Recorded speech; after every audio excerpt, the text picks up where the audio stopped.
또 이렇게 하나님 앞에 영광 올려 드려서 감사합니다. 우리 옆에 계신 분하고 인사 한번 합니다. 행복하세요. 이렇게.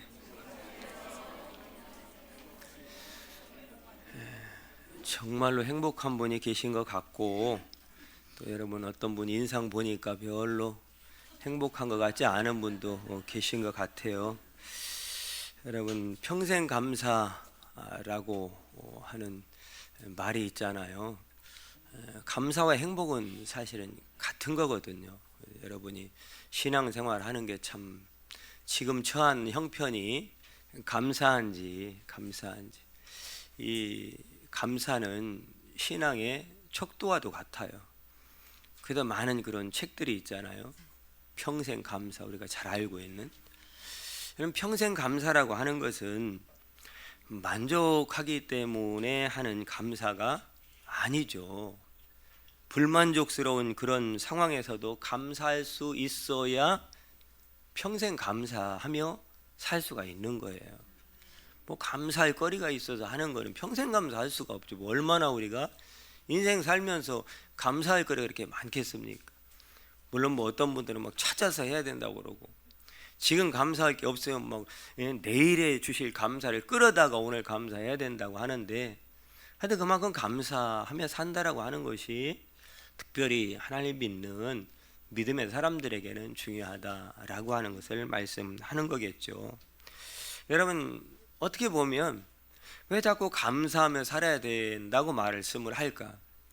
성경도 수도 없이 다 감사로 하늘의 문을 여는데, 감사의 찬양, 감사제로 하나님의 보좌가 열린다고 그렇게 시편에도 말씀을 하잖아요.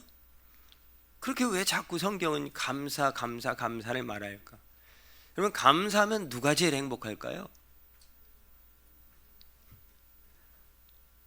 내가 행복한 거잖아요. 아닌가요? 여러분, 정말로 어려울 때도 이 감사하는 사람은요, 내가 그 어려움보다 감사의 기쁨, 은혜가 더 크기 때문에 그 어려움이 그렇게 크게 느껴지질 않으니까, 지금은 현실이 걱정스럽고 염려스럽고 뭔가 참 두렵기도 하지만 감사하는 마음이 생기면요, 내가 평안해지고 그 어둠은 딱 떠나가고 내가 먼저 행복이 찾아온다고요. 그러니까 또 살아갈 힘을 얻게 되는 것이고 견딜 힘을 갖게 되는 거죠. 여러분, 참 목회자에게 있어서 가장 큰 고민이 뭐라고 생각하십니까? 여러분도 살아가면 다 고민이 있고, 저도 뭐 여기 또 강대상 내려가면 나름대로 살아가는 고민 없는 사람이 어디 있겠습니까?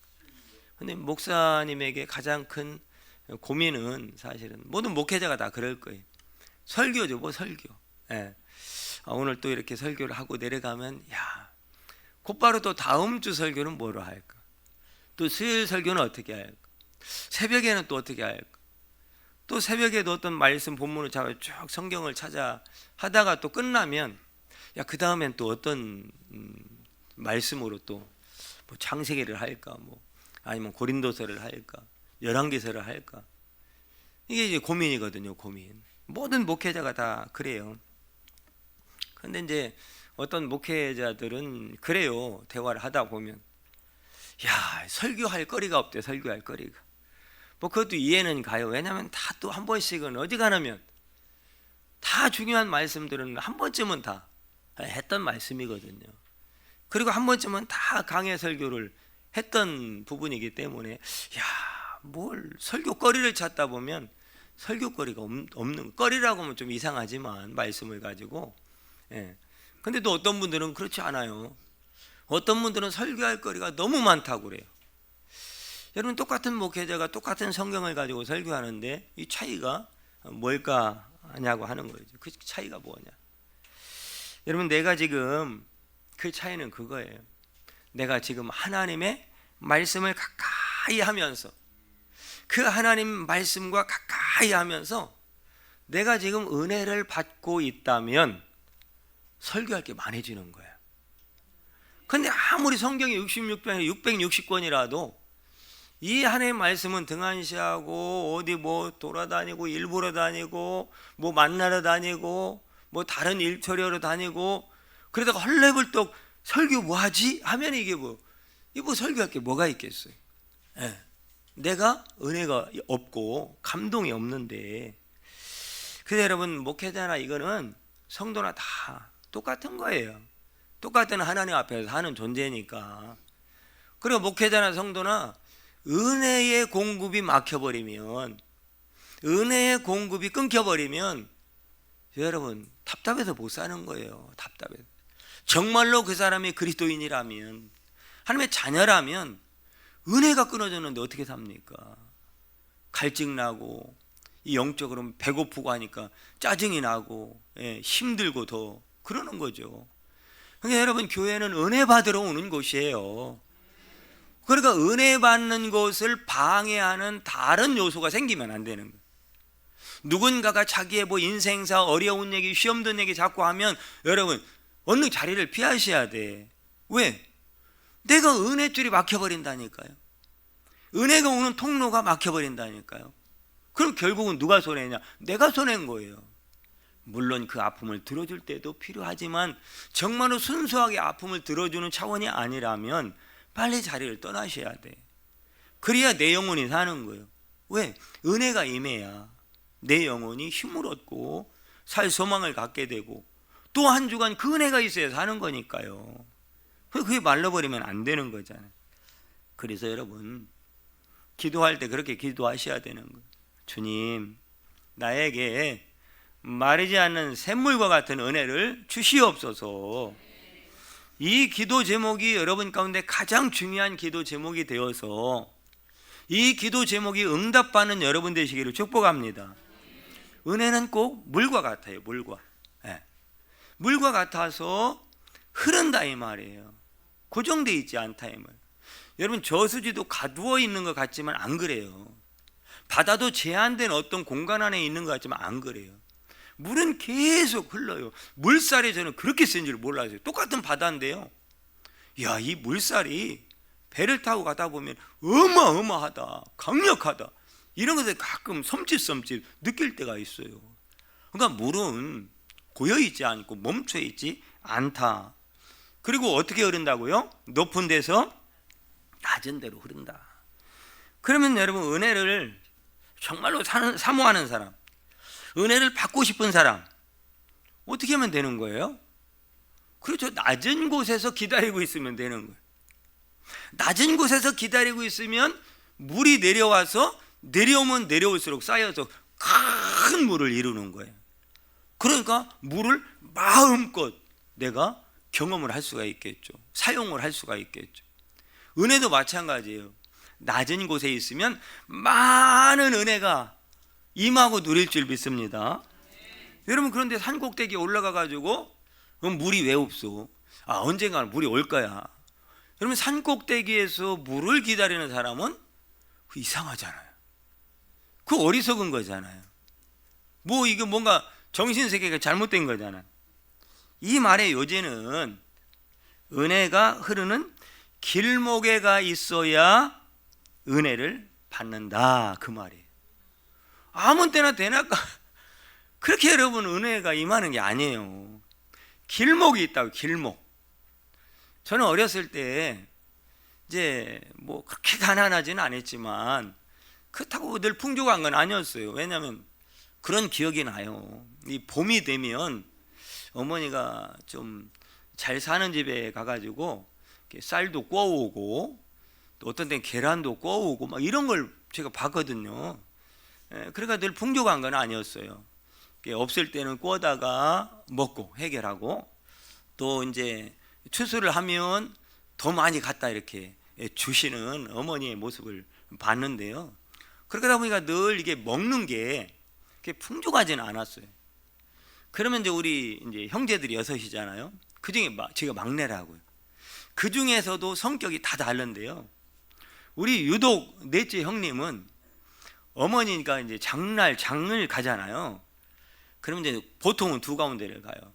동네에서 가까워 있는 면단 위에 5일장, 그리고 그 5일장이 언젠가는 그 홍성 군에 있는 구운에 이제 장이 있으면 그 면에는 장이 조그만하고 그 구운에는 장이 크게 섭니다.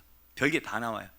이게 주로 이제 저희 어머니는 이제 그 구운에서는 장을 가는데 거기를 갔다 오면 이제 뭔가 먹을 게 생기는 거예요. 그런데 갔다 올 때까지 기다리면 나한테 돌아오는 게 그렇게 만만치가 않아요. 확률이 떨어져요. 그럼 어떻게 해야 되느냐? 엄마 장에 가는 타이밍을 잘 맞춰서 그 형님은 기발해요. 머리가 버스 타는데 건물 뒤에 숨어 있어. 엄마도 몰라요. 그러면 이제 버스가 오는 거를 그 뒷건물 저쪽에서 오니까 뒷건물에서 보고 있는 거예요. 그러면 버스가 벌써 이 굽이진 그 꺾어진 도로를 지났다? 그럼 몇 분에 여기 도착하겠다? 그럼 거기서 보고 있다가 그 건물 전에 또 돌아오는 그때 딱 보이는 버스, 그거 딱 타면 이제 가는 거거든요. 어머니는 그때까지도 모르는 거예요. 근데 버스가 도착해서 이렇게 문이 열리고 탈 정도가 되면 그때 후다닥 나가가지고 얼른 올라타는 거예요. 그럼 엄마도 감당이 안 되고 버스비 내줘야 되고 어쩔 수 없이 이제 홍성장까지 같이 가는 거예요. 그러면 갈 때는 막 사르름판 걷는 이거 전쟁인데 올 때 보면 막 이런 데에 설탕이 묻어 있고 막 핫도그 얻어 먹고 막 해가지고 막 내 영혼이 은총 입어 그러고 오는 거예요. 나중에 제가 그걸 알고요, 나도 해보려니까 안 되더라고. 여러분, 그러면서 제가 신앙생활을 하면서 그런 걸 깨닫는 거예요. 아, 먹고 사는 데에도 길목이 있구나. 여러분, 사업하는 사람도 그냥 하는 게 아니더라고. 알고 보니까 길목이 있더라고. 사업을 잘 해서 돈을 벌게 되는 길목을 알더라고요. 길목. 오늘 찬양에도 길이라고 하는 이야기가 나오잖아요. 그 내용이잖아요. 예수의 길, 구원의 길, 생명의 길. 그러니까 이런 것도 길목이 있더라는 거예요. 하물며 여러분, 전능하신 하나님이 하나님의 백성에게 은혜를 주실 때는 길목이 있다라는 길목. 길목이 없으면 그냥 사는 거죠. 뭐 안 먹고 살고 덜 먹고 살면 괜찮아요. 그런데 우리가 어떻게 하나님의 은혜를 덜 먹고 살 수가 있냐 이 말이에요. 그냥 조금 먹고 그냥 되는 대로 살 수가 있느냐 이 말이에요. 은혜가 말라버리면 갈급해서 못 사는데요. 그러니까 우리는 반드시 길목을 찾아야 된다. 길목에 나가야 된다. 여러분, 마태복음 20장 30절에도 보면요, 이게 지금 맹인 두 사람이 있었는데 길에 앉았다가 예수가 지나가는 것을 알게 되고 만납니다. 그 길이라고 하는 헬라어 단어는요, 호도스 그래요. 호도스. 이게 무슨 뜻이냐면 통로란 뜻인데 그 통로예요. 거리라고 하는 뜻인데 그 거리예요. 수단이라고 하는 뜻인데 그 수단이에요. 그 거리, 그 통로, 그 수단. 그 자가 붙어있다. 이 접속사. 여러분, 수식어가 붙어있다. 그게 뭐예요? 예수 아니면 안 된다 이 말이에요. 그러니까 예수가 지나가는 그 길이 아니면 세상에 수많은 길이 있는데 다 소용이 없더라는 거예요. 예수가 지나가는 길목, 거기에 있다 보니까 두 맹인이 눈을 뜨게 되는 전무후무한 하나님의 놀라운 역사를 경험하게 되더라 이 말이에요. 기적의 주인공이 되더라 이 말이에요. 이런 이야기는 성경에 한두 가지가 아닙니다. 여러분, 마가복음 10장 46절에 보니까 바디메오도 길에 앉았다가, 길이에요. 다 길, 호도스. 그러니까 그 예수님을 만날 수 있는 길, 그 길목에 있는 게 중요하다. 여러분, 마가복음 5장에 보면 회당장이 딸이 죽었잖아요. 죽게 됐는데 결국은 죽었어요. 예수님 만날 때는 죽어 있었어요. 그러니까 그 회당장 야이로의 딸이 죽었는데 그 아버지 야이로가 예수님이 어디 계신가를 수소문해서 예수님을 찾아와서, 이렇게 하요. 예수님을 찾아왔다. 이 왔다가요, 들어갔다 이런 뜻이에요. 들어왔다 이런 뜻이에요. 그러니까 예수님께서 볼 때는 들어왔다, 죽은 딸 아이의 아버지가 들어왔다 라고 할 땐 어디로 들어간 거예요? 예수 안으로 들어온 거죠. 예수의 눈으로 들어온 거죠. 예수의 마음속으로 들어온 거죠. 그게 여러분 길목인 거예요. 저와 여러분들이 예배하는 이 모습을 주님의 눈에 들어오는 은혜가 있길 축복합니다. 눈에 들어와야 돼요. 이게 노아가 하나님께 은혜를 입었더라 이 뜻이 히브리어로 하나님의 눈에 들어왔다 이런 뜻이거든요. 이게 눈 밖에 나면 안 되는 거. 눈 밖에. 옆에 계신 분하고 이제 좀 따뜻할 때니까 인사 한번 합시다. 눈에 들어오네요. 이렇게. 할렐루야. 사람과의 관계도 좋은 쪽으로 눈에 들어와야지 눈 밖에 나면 세상 사는 것도 어려워요. 관계도 어렵습니다.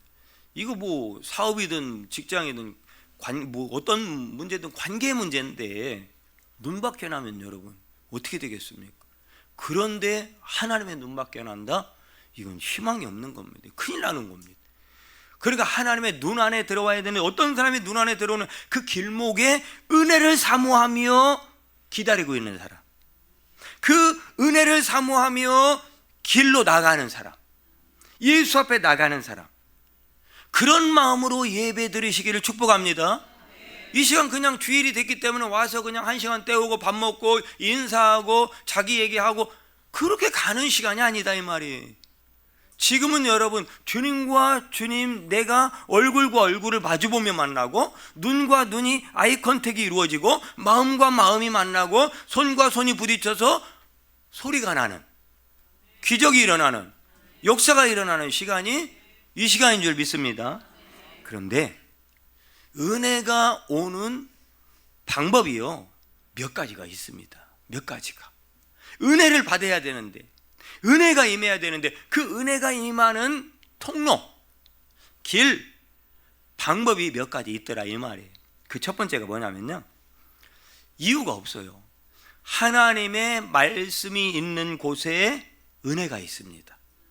그러니까 은혜가 임하는 길목은 하나님의 말씀이 있는 곳이, 말씀이 선포되고 말씀이 설교되고 말씀이 공부가 되고 말씀을 들을 수 있는 곳, 요게 은혜 받는 길목이에요. 그러니까 여러분, 내가 은혜를 사모한다면 그러면 당연한 거예요. 말씀이 있는 곳으로 나오셔야 돼. 말씀이 있는 곳으로 가야 된다. 이건 너무나 당연한 거예요. 너무나 당연한 거. 그래서 여러분, 말씀이 있는 곳에 가서 있으면 그 말씀이 이렇게 흘러가다가 그 은혜가 말씀 속으로, 말씀을 가지고 흘러가다가 말씀 속에 은혜가 흘러가다가 내가 있네? 그러면 스치고 지나가는 거예요. 그때 은혜가 임하는 거예요. 네. 내 마음을 스치고 내 귀를 스치고 감정을 스치고 스치면서 지나갈 때 은혜의 역사가 나타난다 그 말이에요. 그래서 시편 기자는 뭐라고 합니까? 여호와의 율법을 주야로 묵상하는 자가 복 있는 사람이다. 그 복 있는 사람은 다르다 이 말이에요. 그런데 이걸 모르면 맨날 엉뚱한 얘기만 하는 거예요. 누가 뭐 어떻고 누구 때문이고, 뭐 우리 집안은 뭐가 어떻고 누구 때문이고, 뭐가 잘못돼서 그러고 큰 아들 때문이고 작은 딸 때문에 그렇고, 뭐 맨날 엉뚱한 얘기만 하는 거예요. 아니에요. 은혜가 막혀서 그런 거예요. 은혜가. 그러니까 은혜가 임하는 길목에 내가 있지 않다라는 거죠. 누구 하나도 그 가정들 속에서 아버지든 엄마든 딸이든 아들이든 누구도 은혜가 흐르는 길목에 있지 않다라는 거예요. 여러분들이 그 은혜의 길목에 있기를 축복합니다. 그래야 여러분 가정이 되는 거예요. 여러분 자녀가 되는 거예요. 여러분 어떤 때는 그렇다고 말씀이 뭐 볼 때마다 들을 때마다 다 은혜가 되는 건 아니에요. 그렇잖아요. 어떤 때는 여러분 말씀이, 어떤 분은 막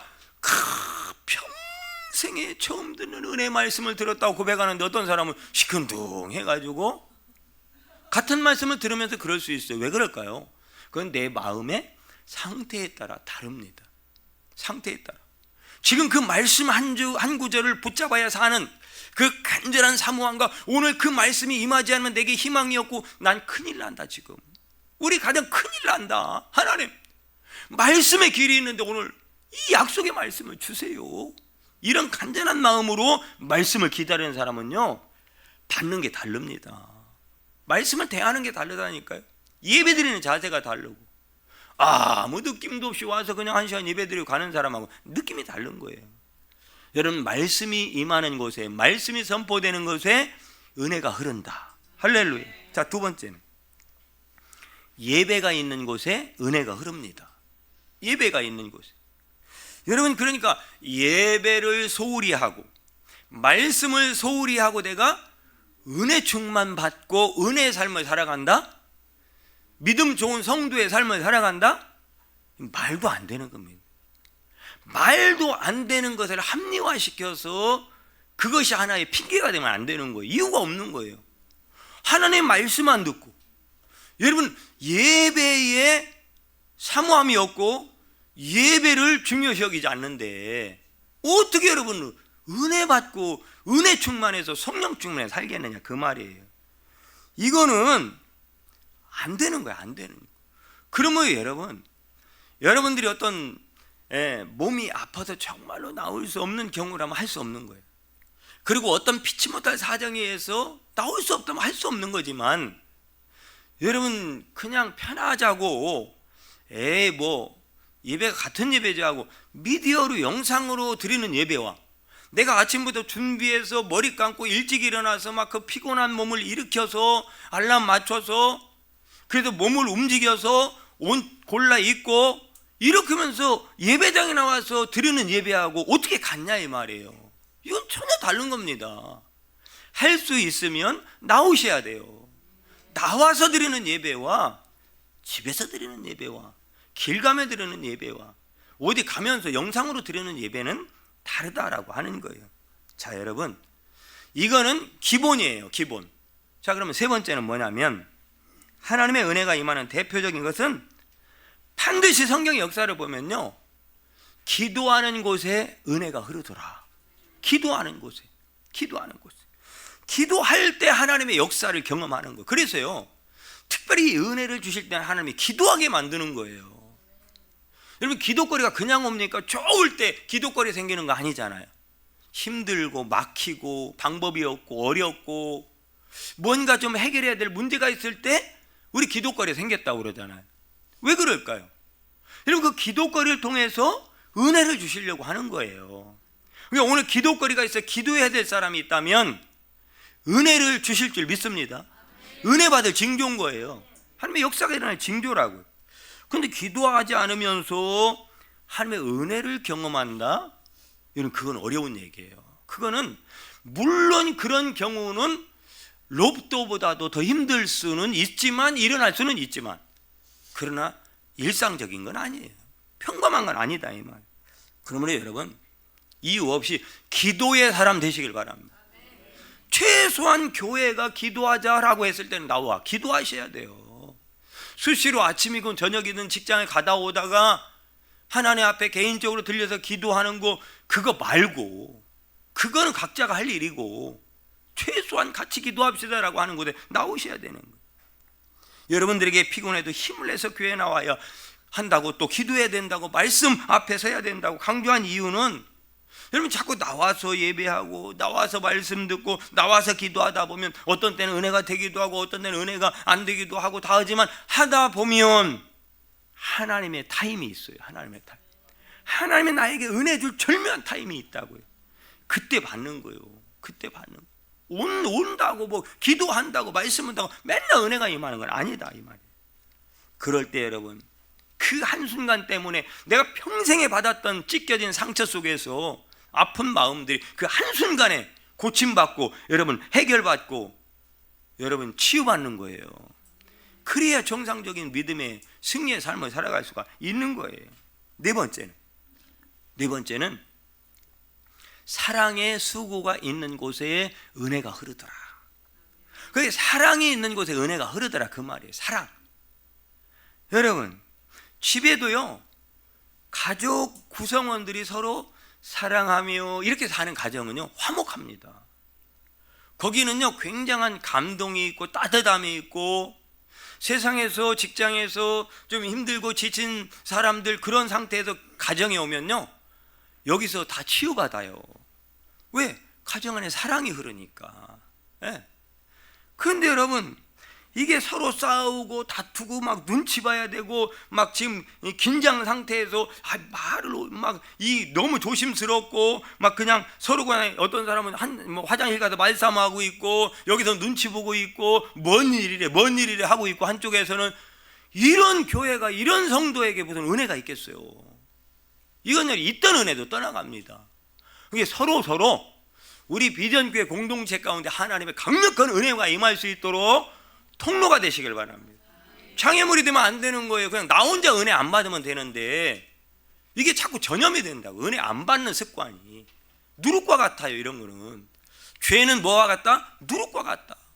그래서 여러분 무교병을 먹어야 되는 절기가 있는 거죠. 그 시범 케이스인 거예요. 경험시키는 거예요.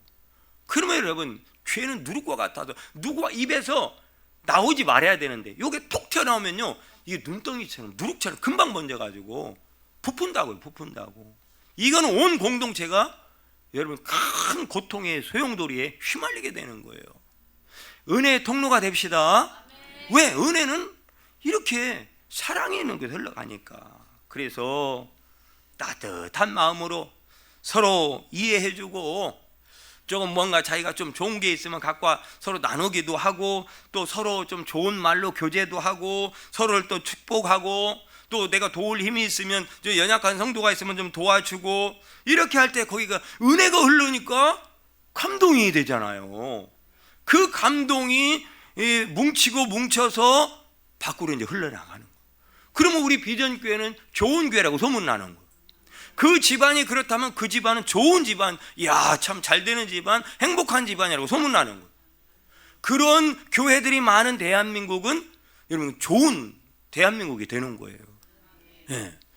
그래서 여러분 전도라고 하는 것도 막 어거지로 되는 게 아니라 이런 은혜가 흘러 밖으로 나갈 때 그러니까 성도들이 그전에는 길거리 나가 막 전도하고 물론 전도하니까 많이 오더라고요. 할렐루야.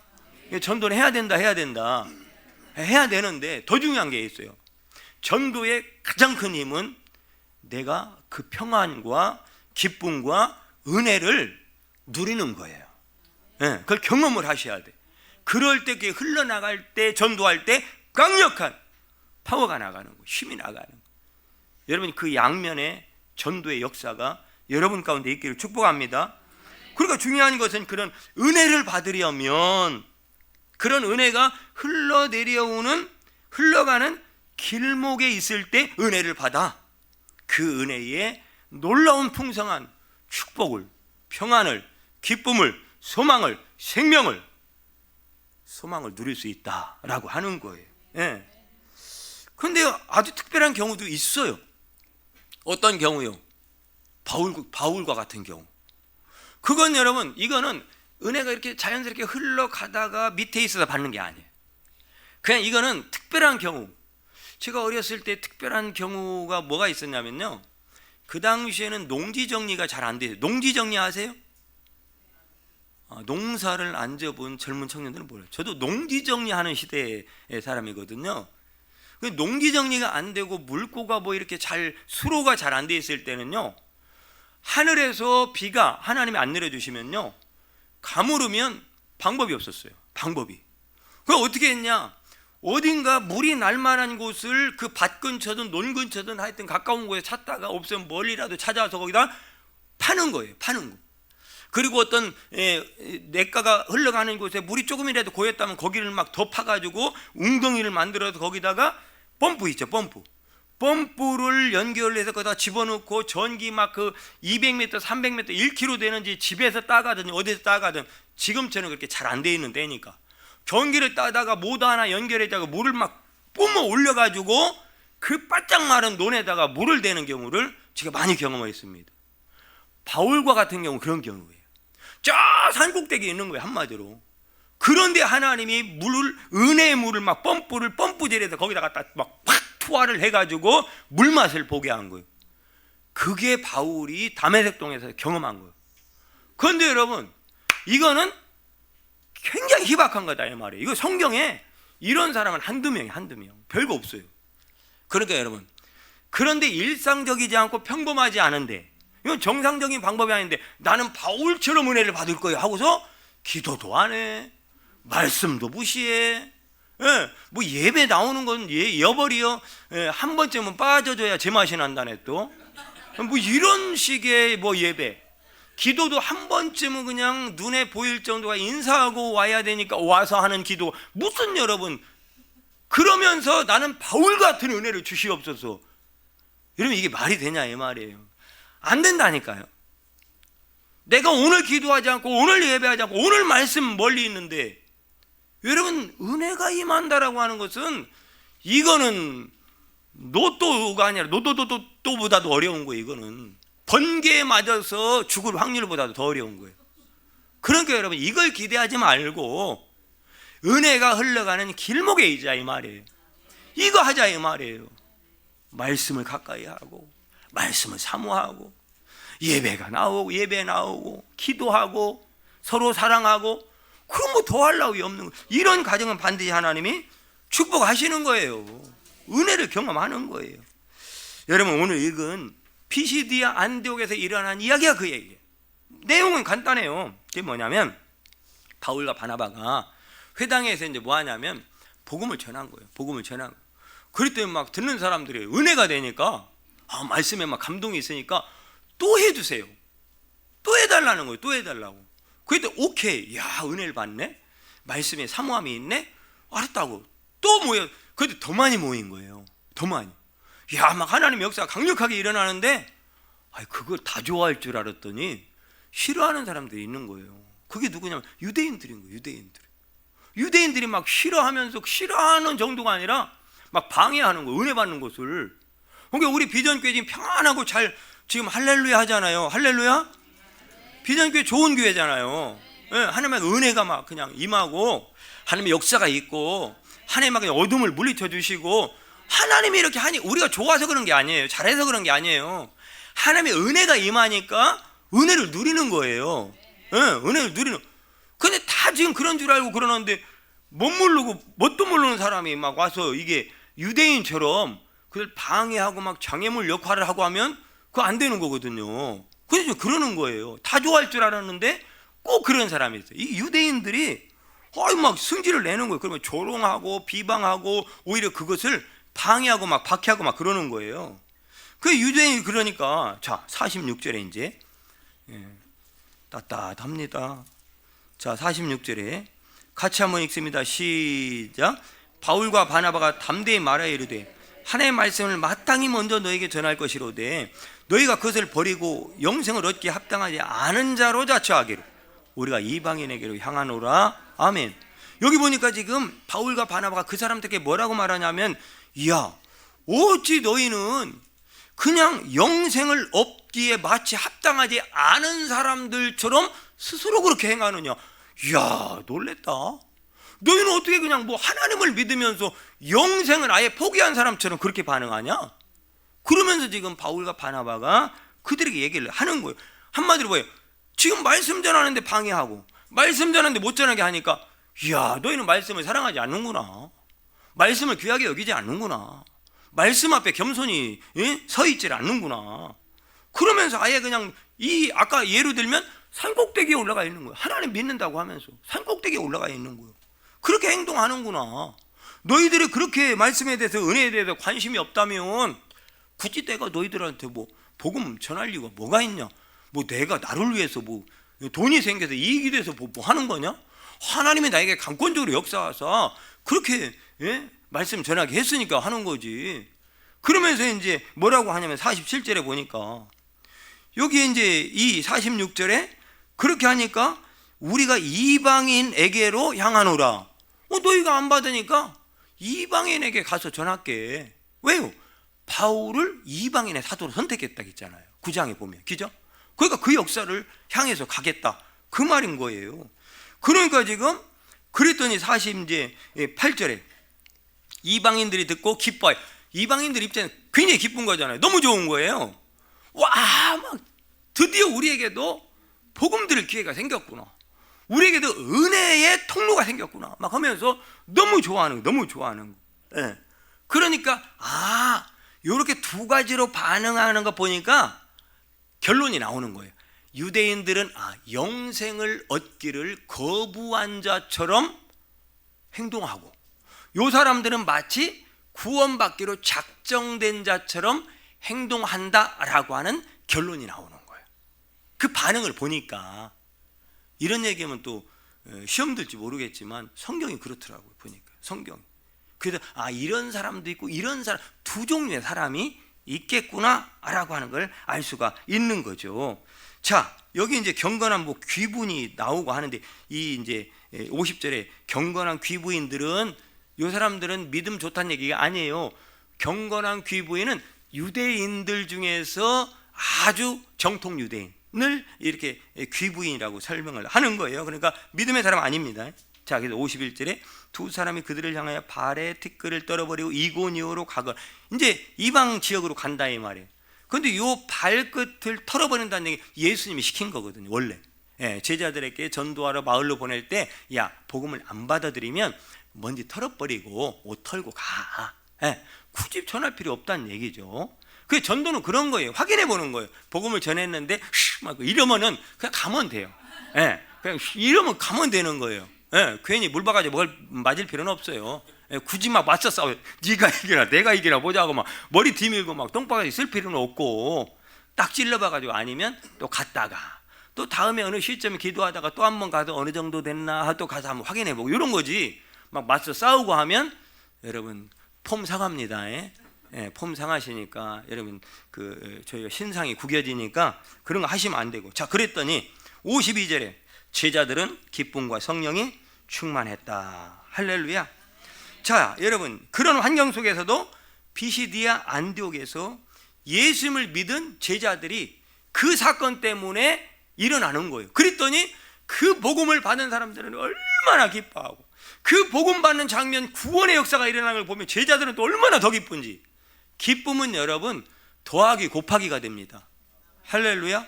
은혜는 더하기 곱하기가 되는 거예요. 복음의 역사는 곱하기가 되고, 제곱성이 되고 막 몇 승이 되고 그러는 거예요. 이거 막 누룩같이 또 번져가는 거예요. 여러분, 오늘날도 하나님의 은혜가 흐르는 길목에 있어서 이 이방인들은 그 전에 그냥 일어난 게 아니라 얼마나 이 복음을 사모하며 기도하며 기다렸는지 모르는 사람들이에요. 그러니까 은혜를 받을 길목에 있었다 이 말이야, 한 말. 그러니까 여러분, 은혜가 흐르는 길목에 여러분들이 있어서 은혜를 사모하는 사람들이 그 은혜를 나에게 달라고 막 그냥 말씀 받기를 사모하며 또한 막 기도하고 간구하면 거기로 은혜가 흘러온다 이 말이에요. 여러분들이 그 주인공 되길 축복합니다. 그래서 시편 42편 1절에 보니까 사슴이 그 모습을 시냇물을 찾아 갈급한 같이 내 영혼이 주를 찾기에 갈급합니다. 이게 은혜의 길목에 은혜를 사모하는 사람들의 자세입니다. 자세. 그러니까 오늘 우리들이 날마다 그 하나님의 말씀이 흐르는 곳에 서서 말씀의 갈증을 느끼며 갈망할 때 그 은혜가 나에게 임한다라고 하는 거예요. 오늘 나는 말씀이 풍성합니다. 굉장히 풍성해요. 여러분, 인터넷에도 넘쳐나고 책들도 많고 좋은 성경책도 얼마나 막 진짜 비싼 성경도 많고요. 뭐 굉장히 고급스러운 성경도 많더라고요. 별 주석과 막 저기가 달려. 그런데 여러분, 지식하고 말씀을 통해 은혜 받는 거고 다른 겁니다. 내가 알고 있는 지식과 그 말씀을 통해서 은혜 받는 건 다른 문제라고요. 은혜의 길목에 있어야 그 은혜를 받게 돼요. 성경에 대한 지식이 아무리 많아도 그 말씀의 능력이 심령 골수를 찔러 쪼개서 내 영혼을 살리고 고치고 내 인생을 회복하는 말씀이 아니라면 그 지식일 뿐인 거예요. 그 지식은 아무 역사가 일어나지 않습니다. 여러분, 오늘날 부인할 수 없는 한 가지는 그런 것 같아요. 시대가 목회자도 마찬가지고요, 성도도 시대가 많이 바뀌었어요. 이 정말로 은혜를 사모하는 사람들이 그렇게 많지 않아요. 그만큼 살만하다는 얘기죠. 그만큼 애절한 게 없다는 얘기죠. 은혜를 사모하고 갈망하는 사람이 그렇게 많지 않고, 그러다 보니까 은혜의 길목을 찾는 사람들이 많지 않다.